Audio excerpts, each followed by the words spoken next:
everyone.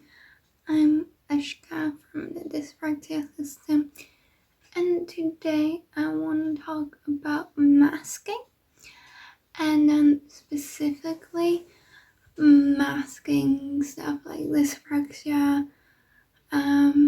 Well, actually, we won't be talking about masking for dyspraxia, but I think people with autism, ADHD, dyslexia, and other similar neurodivergencies might also be able to relate. We won't be talking about masking as a system because that is quite different, although it does have some overlap.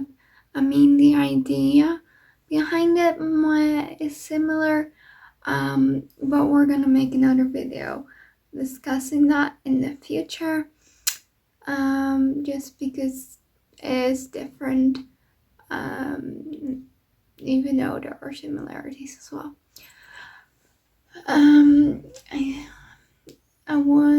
I think Loki was planning on doing this video, but just because we think it would be too intense and too triggering for him to discuss, I am here doing this now. So yeah, what is masking, first of all? Because if you're not neurodivergent, you would probably not know what it is, and even if you are neurodivergent, you might not know that this is what it's called, even though you most likely are doing it. So, what is masking? Masking is basically that you act neurotypical.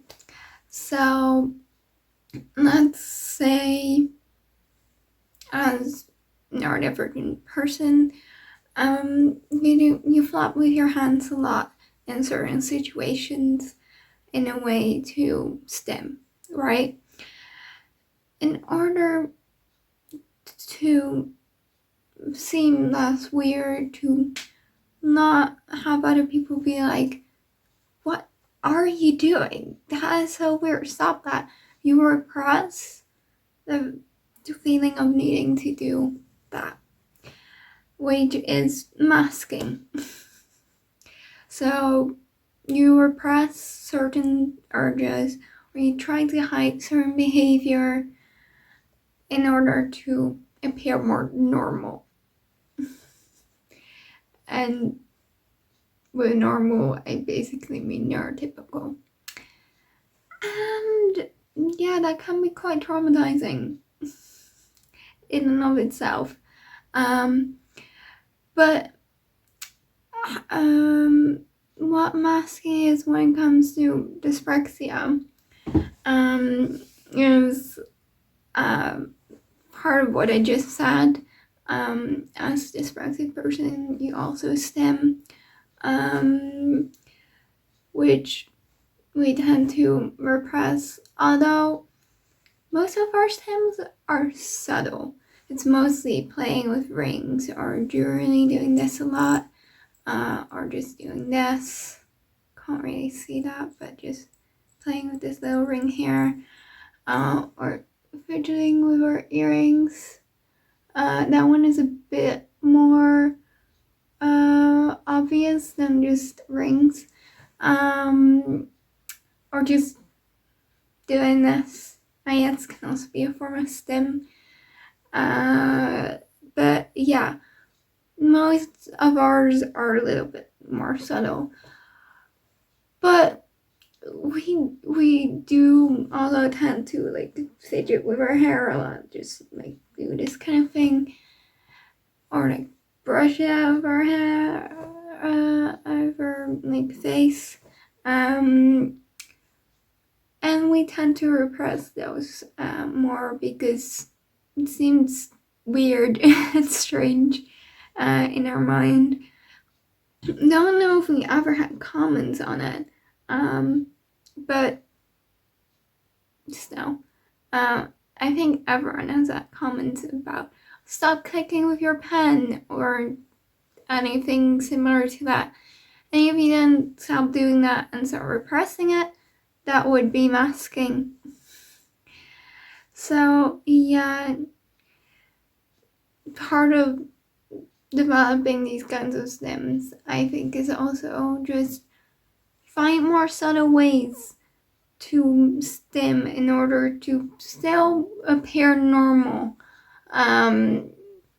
You just start stimming less obvious, since that is more accepted. Any stim is fine as long as you don't harm yourself or others. And even if you have those stims, I know it's difficult to get rid of them, but try your best to find a stim that is not harmful towards yourself or others. Or at least take precautions so that you don't get hurt if you can't get rid of them in any way. But yeah, that is a small part of masking. Also, just trying real hard not to appear clumsy. Trying to mask the fact that you forgot something. I think we have a lot of it internalized. Because if you notice that you are really clumsy when it comes to one specific thing, and people make comments about that you do not like, internally you will start avoiding doing that simply because you can't do it like anyone else. Yeah, that is also part of masking. Part of masking is just avoiding stuff that you can't do like everyone else. Stopping certain habits because other people find it strange. It's a lot of things. It's also taking more time to perfect some writing just because you want to make sure that everything looked neat and that you didn't make any typos, that you spelled it correctly. I don't know if you can make typos while writing something down by hand, but whatever, it's the same thing. So yeah, just taking more time to do certain things just so that you want to do it right, so that no one can say anything about it, no one can make mean comments or anything like that. And like I said, avoiding certain things like certain tasks, starting to avoid reading because it takes so long and everyone's just telling you that you should read, even though that, or hiding certain interests just because you're afraid that other people might find it childish or find it strange. If you start hiding certain aspects, that's masking. Literally anything hiding anything that comes with your disorder, anything that comes with the symptoms. If you start hiding that, start going along with people who make fun of that because, haha, that was funny. Yeah, I definitely did it for the laughs, not because it's a symptom of my disorder. That is all part of masking. Forcing eye contact as autistic person. Don't think if that was much of a problem for us with dyspraxia, but sometimes we do force eye contact. We can make it. We do it quite a lot, I think, actually. But sometimes we force it because we'd rather not look at someone's eyes. But then we just do it because everyone always says that you need to make eye contact. So yeah, just making eye contact if no you don't want to, or finding tricks so that it looks like you're making eye contact even though you're not making eye contact. Masking. Those are all examples for masking.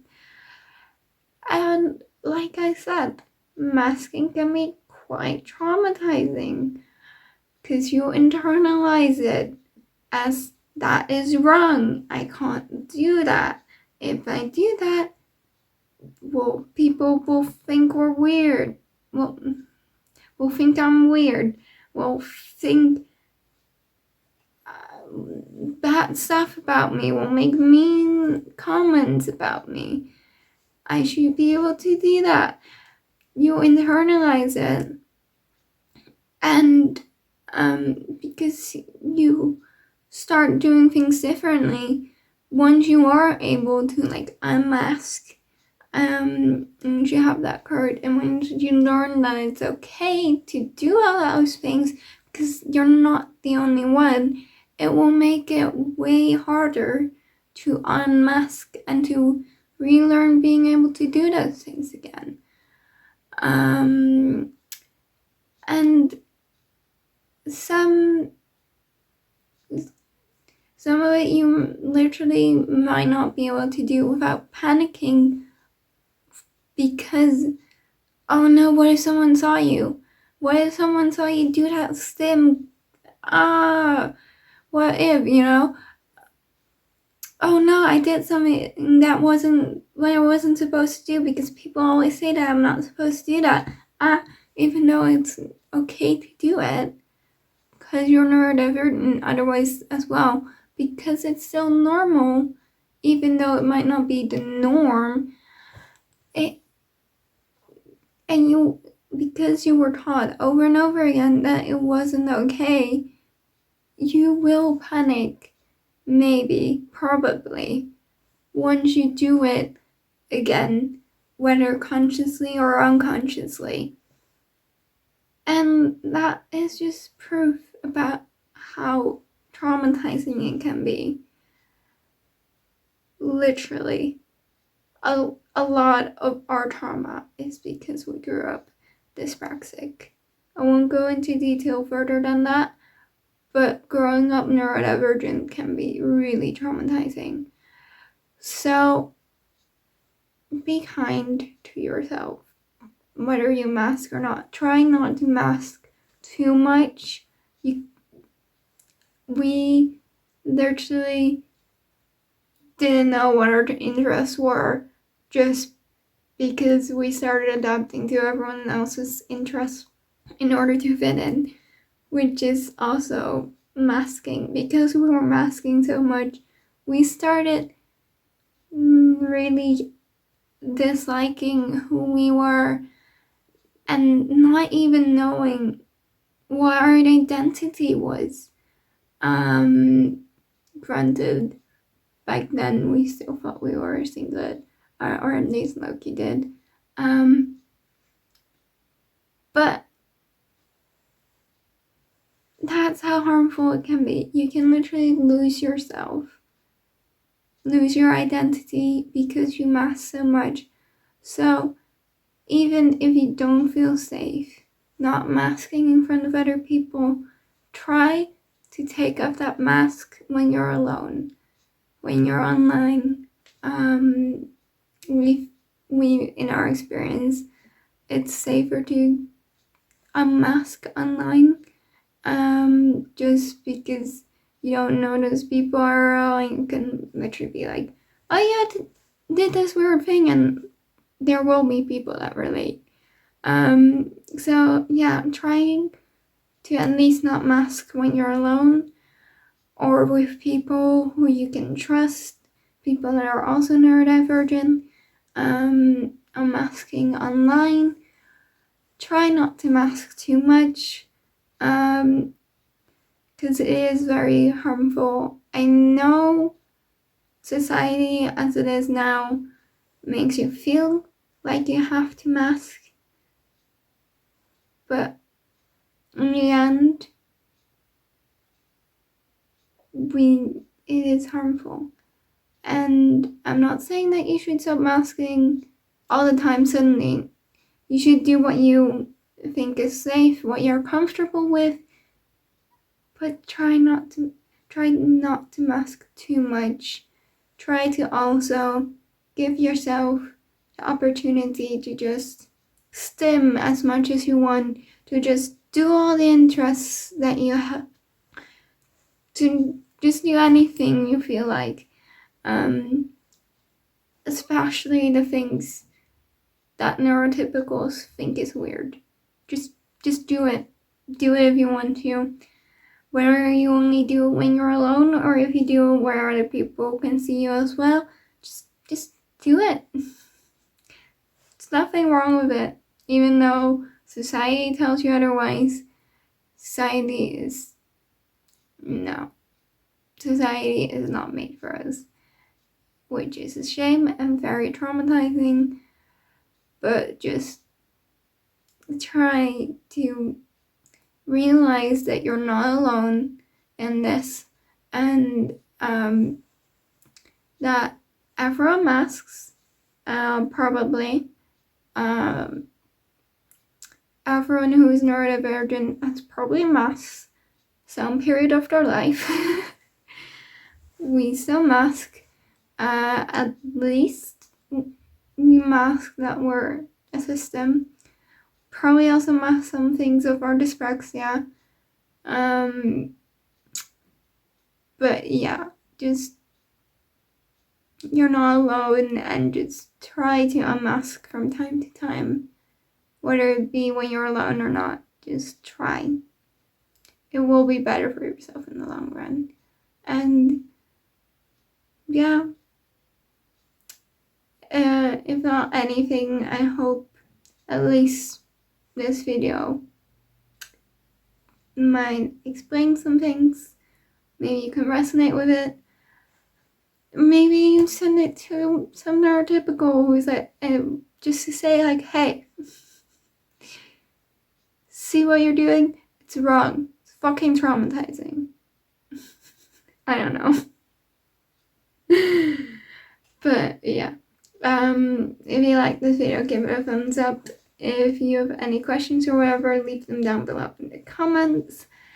If you want to follow us on social media, our Twitter and Instagram are in the description. We're way more active on Twitter than on Instagram. Just so you know.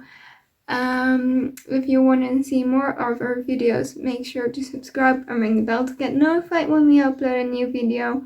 We upload every Wednesday, and we'll see y'all in the next video. Bye!